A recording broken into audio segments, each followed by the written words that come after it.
کیوں آسمان سے صرف کتاب ہی نازل نہ کی جائے؟ نبیوں کی بعثت کی غرض ہی یہ ہوتی ہے کہ اللہ تعالیٰ کے قول کو لوگ عمل میں آیا ہوا دیکھ لیں اور ان کی عملی تصویر سے نفسی حقیقت کو معلوم کر لیں اور ان کے نمونے سے جرات حاصل کر کے نیکی کی راہ میں ترقی کریں اور ان کی قوت قدسیہ سے طاقت حاصل کر کے اپنی کمزوریوں پر غالب آئیں۔ آپ علیہ السلام نے دنیا کو تعلیم دی کہ لوگ انبیاء کی نسبت جن غلطیوں میں پڑے ہوئے تھے ان کا سبب ان کی نافہمی ہے۔ وہ اللہ تعالیٰ کے کلام کو سمجھنے کی کوشش نہیں کرتے اور بلا تحقیق اپنی بات کو پھیلانا شروع کر دیتے ہیں۔ اللہ تعالیٰ کے تمام نبی معصوم عن الخطا ہوتے ہیں، وہ سچائی کا زندہ نمونہ اور وفا کی جیتی جاگتی تصویر ہوتے ہیں۔ وہ اللہ تعالیٰ کی صفات کے مظہر ہوتے ہیں اور صفائی اور خوبصورتی سے اللہ تعالیٰ کی سبحویت اور قدوسیت اور اس کے بے عیب ہونے کی طرف اشارہ کرتے ہیں۔ در حقیقت وہ ایک آئینہ ہوتے ہیں جس میں بدکار بعض دفعہ اپنی شکل دے کر اپنی بدصورتی اور زشت و روئی کو ان کی طرف منسوب کر دیتا ہے۔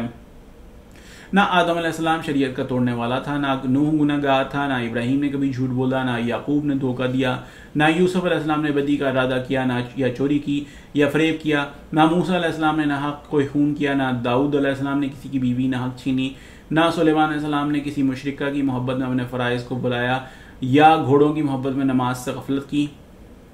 نہ رسول کریم صلی اللہ علیہ وسلم نے کوئی چھوٹا یا بڑا گناہ کیا۔ آپ صلی اللہ علیہ وسلم کی ذات تمام عیوب سے پاک تھی اور تمام گناہوں سے محفوظ و مسعون۔ جو آپ صلی اللہ علیہ وسلم کی عیب شماری کرتا ہے وہ خود اپنے گند کو ظاہر کرتا ہے۔ یہ سب افسانے جو آپ صلی اللہ علیہ وسلم کی نسبت مشہور ہیں بعض منافقوں کی روایات ہیں جو تاریخی طور پر ثابت نہیں ہو سکتے۔ آپ صلی اللہ علیہ وسلم کی باقی زندگی ان روایات کے بالکل برخلاف ہے، اور جس قدر قسم کی باتیں آپ صلی اللہ علیہ وسلم کی نسبت یا دوسرے انبیاء کی طرف نسبت مشہور ہیں وہ یا تو منافقوں کی جھوٹے اتہامات کی بقیہ یادگاریں ہیں یا کلام الہی کے غلط اور خلاف مراد معنی کرنے سے پیدا ہوئی ہیں۔ آپ علیہ السلام نے نہایت وضاحت سے قرآن کریم سے بدلائل قاطعہ ثابت کر دیا کہ در حقیقت اس قسم کے خیالات اسلام کی تعلیم کے خلاف ہیں، اور اصل بات تو یہ ہے کہ یہ خیالات مسلمانوں میں مسیحیوں سے آئے تھے، کیونکہ مسیحیوں نے حضرت مسیح علیہ السلام کی خدائی ثابت کرنے کے لیے رویہ اختیار کر رکھا تھا کہ وہ سب نبیوں کی عیب شماری کرتے تھے، تاکہ لوگوں کو معلوم ہو کہ چونکہ ان گناہوں سے پاک صرف حضرت مسیح علیہ السلام ہے، اس لیے ضرور وہ انسانیت سے بالا طاقتیں رکھتے تھے، اور یہی وجہ ہے کہ مسلمانوں میں بھی سب نبیوں کو عیب تو گنائے جاتے ہیں اور رسول کریم صلی اللہ علیہ وسلم تک اتہامات لگائے جاتے ہیں، مگر حضرت مسیح علیہ السلام کو بالکل بے گناہ قرار دیا جاتا ہے، اور آپ ہی کو نہیں بلکہ آپ کی والدہ کو بھی بالکل پاک قرار دیا جاتا ہے۔ کیا یہ اس امر کا کافی ثبوت نہیں کہ یہ جھوٹے افسانے اور قابل نفرت قصے مسلمانوں میں مسیحیوں سے آئے ہیں، جن کے بد اثر کو یا تو باوجہ ایک جگہ رہنے کے مسلمانوں نے قبول کر لیا یا بعض شریر الطبع لوگوں نے بظاہر اسلام قبول کر کے اس قسم کی مقصیات اور باطل باتیں مسلمانوں میں پھیلانی شروع کر دیں، جنہیں ابتدا تو ہمارے مورخوں اور محدثوں نے اپنی مشہور دیانتداری سے کام لے کر صحیح روایات کے ساتھ جمع کر دیا تھا تاکہ مخالف اور موافق سب روایات لوگوں تک پہنچ جائیں، مگر بعد کو آنے والے ناخلف لوگوں نے جو نور نبوت سے خالی ہو چکے تھے ان شیطانی وسواس کو تو قبول کر لیا جو قرآن کریم کی تعلیم کے خلاف تھے، اور ان سب صحیح روایات کو نظر انداز کر دیا جو انبیاء کی عصمت اور ان کی پاکیزگی پر دلالت کرتی تھیں، اور ان وسواس کے لیے بمنزلہ تیز تلوار کے تھیں جس کو ضرب کی وہ قطعاً برداشت نہیں کر سکتے تھے، مگر الحمدللہ کہ حضرت اقدس علیہ السلام نے اس گندگی کو ظاہر کر دیا اور انبیاء کے صحیح مرتبہ کو پھر قائم کر دیا، اور ان کی عزتوں کی حفاظت کی، خصوصاً رسول کریم صلی اللہ علیہ وسلم کی شان اور آپ صلی اللہ علیہ وسلم کی پاکیزگی کو تو نہ صرف الفاظ میں بیان کیا بلکہ ایسے زبردست دلائل ثابت کیا کہ دشمن کا منہ بھی بند کر دیا۔ یہاں پر حضرت اقدس علیہ السلام نے حضرت رسول کریم صلی اللہ علیہ وسلم کی شان میں ایک نعتیہ الفاظ کہے ہیں جو فارسی میں ہیں، اس کو ہم یہاں پر آگے چلتے ہیں۔ یہ براہین احمدیہ 4 حصص روحانی خزائن جلد 1 صفحہ 20 تا 23 میں موجود ہیں۔